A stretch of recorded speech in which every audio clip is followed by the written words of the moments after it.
I said, well, my team and I'd love to see the video. And the woman at Lost Highway said, all right, let me pop a VHS in FedEx. Let me pop a VHS in FedEx. It'll be there tomorrow morning. So we watched the Johnny Cash Hurt music video. And once we had wiped a tear out of our eyes, I got on the phone. I said, Retta, put us in, coach. We want to play. And the rest is history. It was and remains still the most iconic music video of an artist doing a cover to date.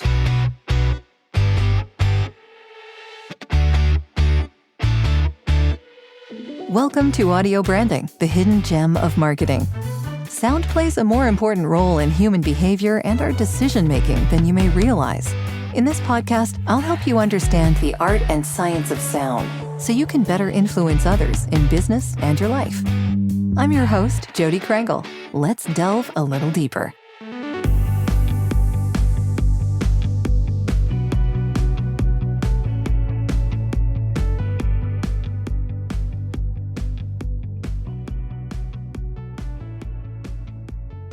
Well, hey, Andy, thank you so much for joining me today. I know we had a little bit of workout there before we got started, but that's okay. You're welcome, Jodi. I'm very grateful for the opportunity to speak with you today. Well, I'm glad you could make it. Yeah. I like to start these discussions with a story about an early memory of how sound moved you. So do you have one of those? I do. I'd love to hear it.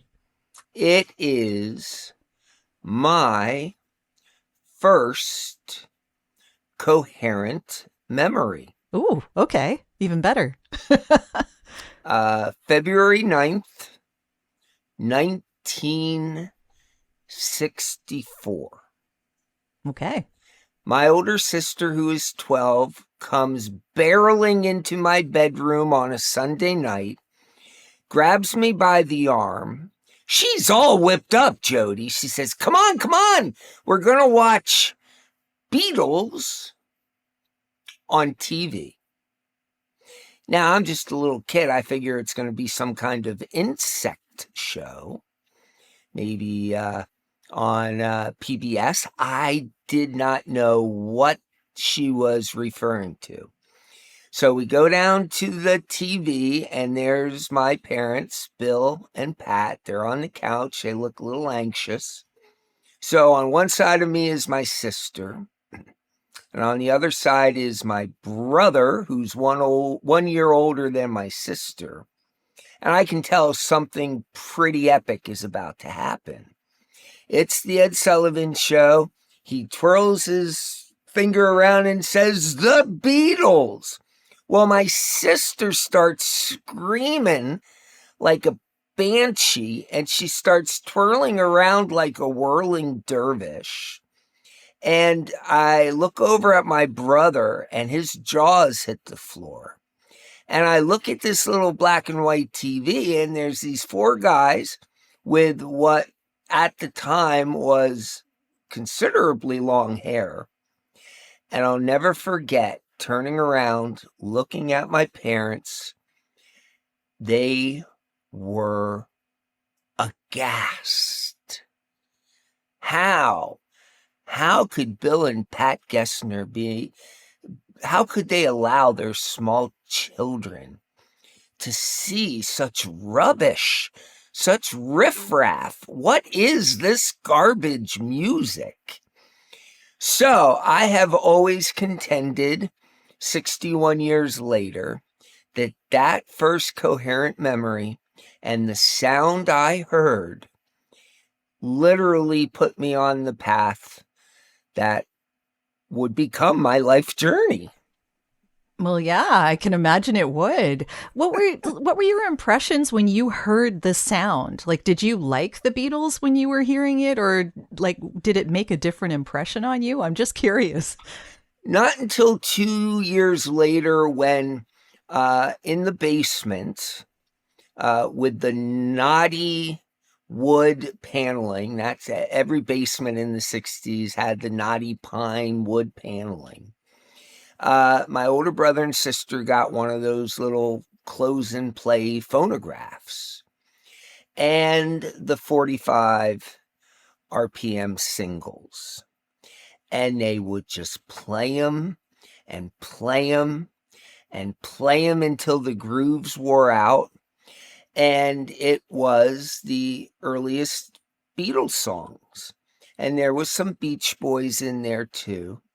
And I just remember, if we all listened to music to feel a way we would rather be feeling, I just saw the energy and the passion and the ebullience in my older siblings listening to this music. And from there, I was hooked. I mean, the early 70s was the era of the hi-fi system. Mm-hmm. Now, I was only 11, so I wasn't allowed to have one. But when my brother was off to high school football practice or high school wrestling practice, I would sneak into his bedroom and grab the headphones with the ear coverings the size of bagels. And I'd be very careful with the record collection, because if he ever knew I was in there messing with his record collection, I would have hell to pay. I can imagine. So things like Tommy the Who fascinated me. Mm-hmm. It was like this story. It was this crazy story about a kid who was deaf and he loved pinball. And I felt a kindred spiritness to Tommy because I loved pinball too. And I'd listen to these records with the headphones on, and it moved me. It was like nothing, while the other kids were out riding their bikes and, playing tag football, I was there and just listening to all this music. And by the time I saved up enough money to get a hi-fi system, Jodi, it was all about the 8-track tapes. Of course. It just passes you by if you're not quick enough. Yeah. Things have accelerated, though, don't you think? I mean, it's gotten pretty crazy. It really has. And what was great about the 8-track tapes is that the local radio stations at midnight, they'd always do their midnight double feature. So they would play 2 brand new records that had just come out. And you could go to the local music store, and for $1.99, you could buy a package of 3 blank 8-track tapes. So you would tape it, unbeknownst to your parents. They didn't want you staying up until midnight, but you do what you have to do. Oh, yeah. I remember doing that myself, actually. Right. Yes. And the boom boxes. Right. So with the 2 tapes. So you'd actually get to kind of take these new records for test drive and see if you liked them. And then, of course, if you liked them, it was straight down to EJ Corvettes, which had the lowest price for albums. It was usually $4.99 for the album. Now, whereabouts are you located? Well, I am currently in New Jersey, but at the time I was in the suburbs of Philadelphia. Okay, that's why I was going to ask, because it would depend on what store was available. Yeah. Yeah. There were a bunch of stores like that in downtown Toronto, too. So I remember the days when you could afford something like that. Yes, and it was a tangible item you could actually hold in your hands. Yes. And I would usually take 10, 15 minutes to check out the album art and the inner sleeves and maybe the credits or the lyrics. And those days of music discovery are coming back. The kids are digging the vinyl, Jodi. Yeah, I heard about that. Yeah, that's really interesting. So for you, how did you get started? Because you played music, right? Like, how did you get started playing the music? And then what was the transition from playing to promoting? Because that's a whole other thing. Well, answer the second question first. Okay. The year's 2000. Mhm. I've spent 20 years playing in musical groups, really grinding and doing the things you had to do to break past that pain point. And Jodi, it just didn't happen for us. It didn't happen. And it wasn't due to lack of trying, but it became clear that my immediate dreams in 1984, I was sure I was going to be a rock star. I was 100% confident that I'd be able to quit my crappy ass crap day job and just go tour the world in a rock band and life would be good. But then you're dragged down to the elbow thrashing levels of reality. And you realize that, maybe we got to put out a second record. And then we got to put out a third record. And of course, each time you continue to build on the foundation you've already secured. But regrettably, the bigger entities, the labels, they politely passed, or they would tell us we didn't fit their filter.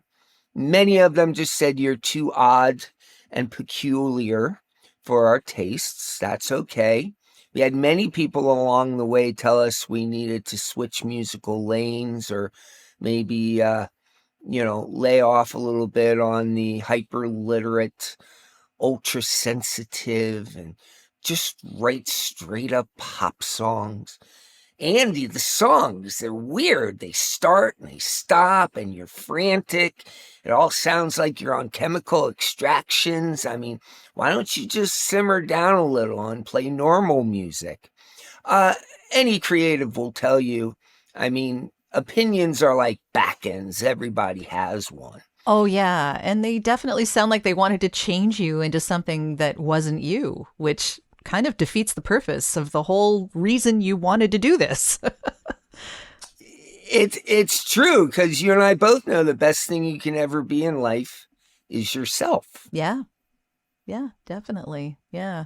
So when you weren't able to get it to work, unfortunately, and that is not the first time I have heard that, what happened that made you decide that you were going to promote other bands? And where does YouTube come in there? Because there's a lot of video going on here. What's the video advice that you have for people?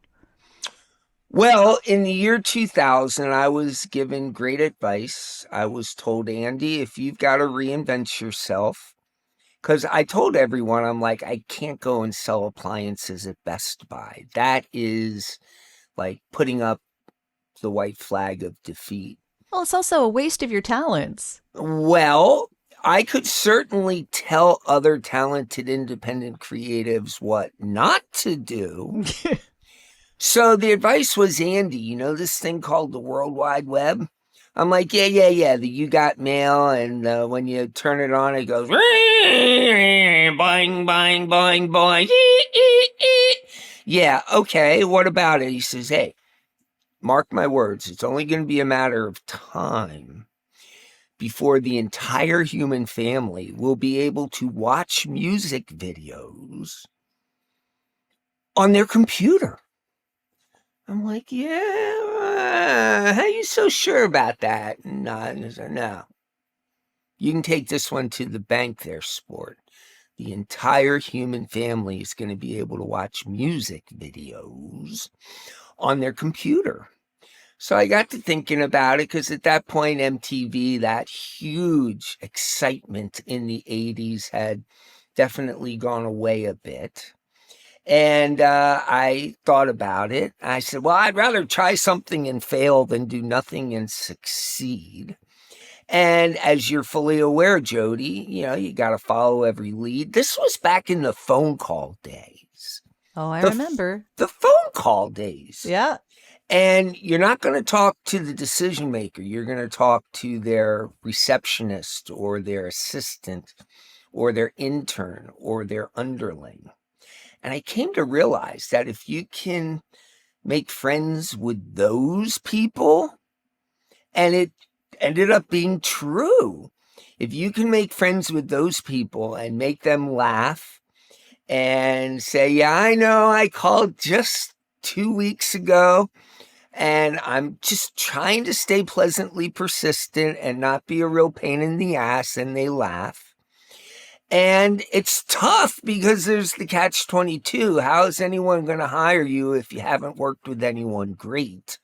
But how do you work with anyone great if no one's going to hire you?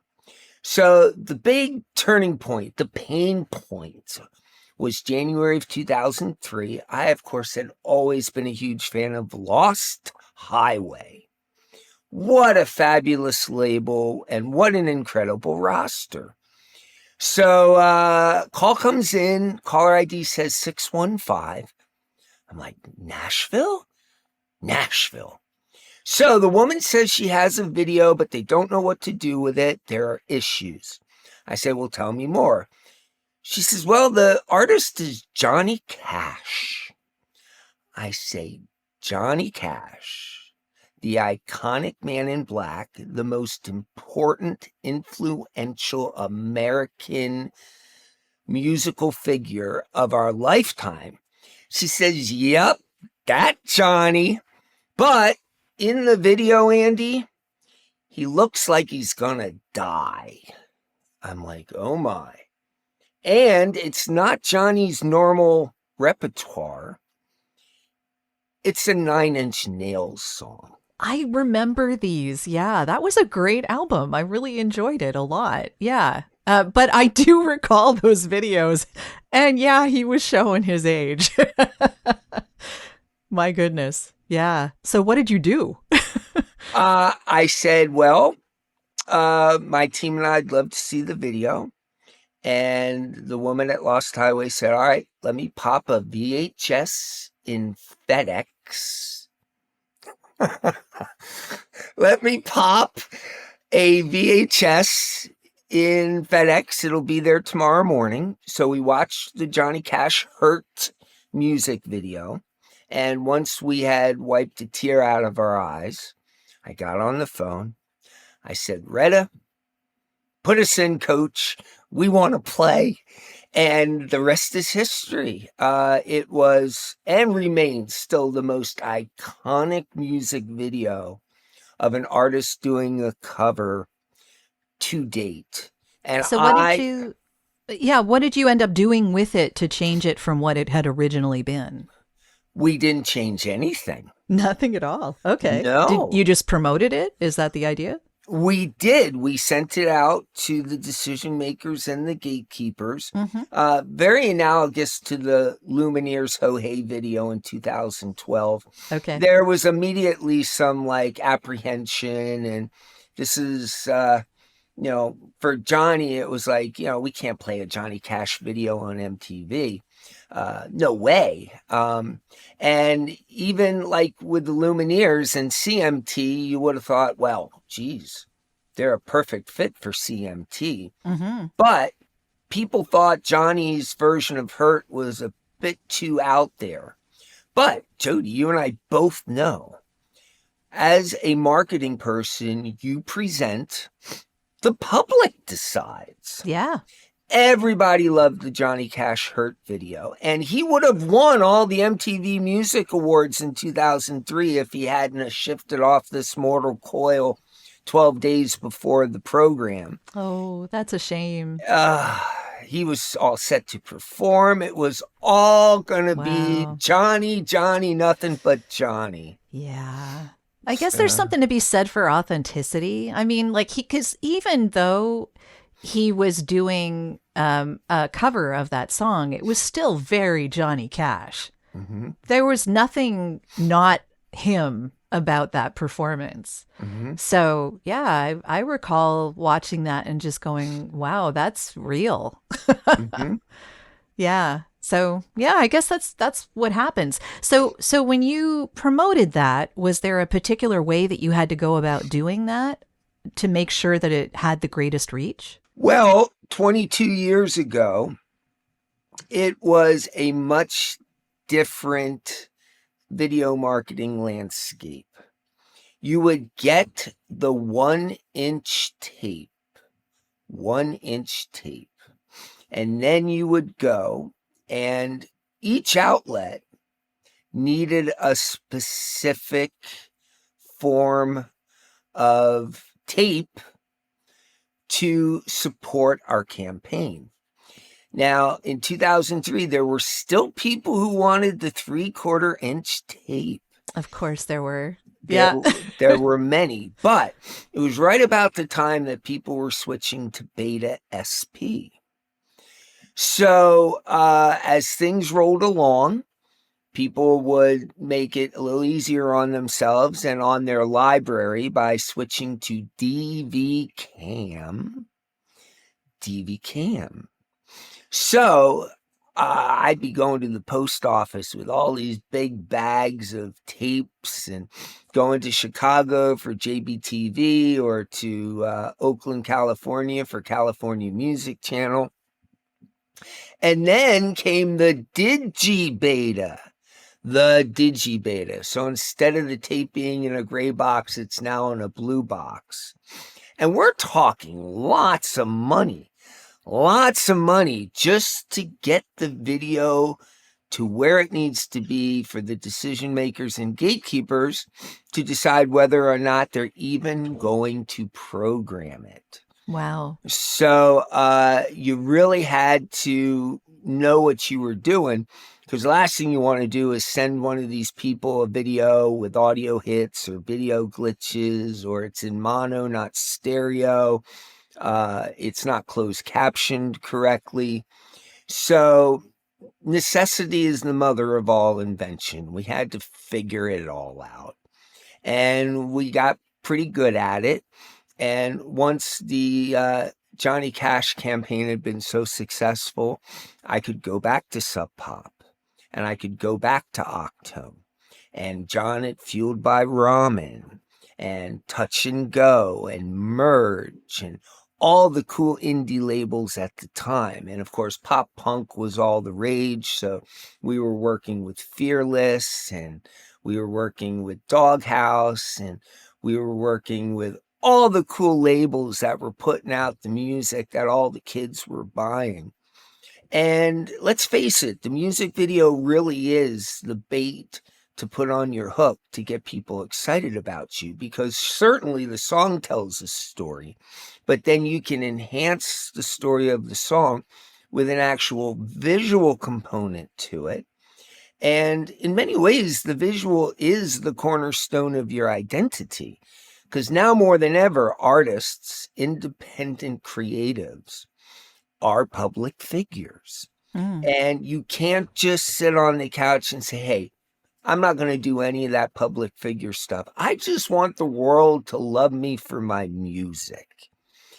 Those days are over.